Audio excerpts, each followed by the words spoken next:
kabulastugan. Hindi malilimutan ang asaran na merong pikunan, lalo na rin ang unang niligawan, unang kabiguan. At dyan nasiseryoso ang usapan, ang pagdadamayan ng tunay at tapat na kaibigan. Kung mga buwan, kaibigan namang maaasahan.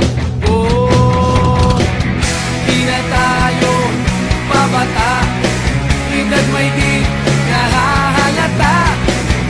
Sa mga trip unti-unti na tayo nagsasawa. Pero kahit ganon, barkadang matatag hanggang sa ngayon. Minsan man magkita, tiyak may kwela, yan ang aking mga tropa.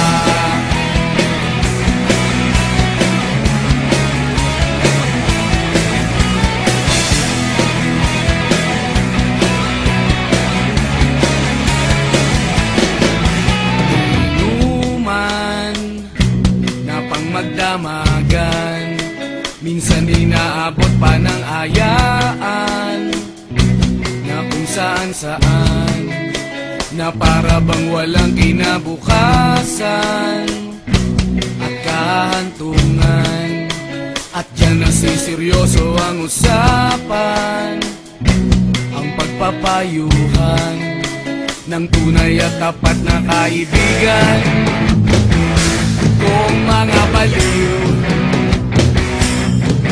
kaibigan namang nakaka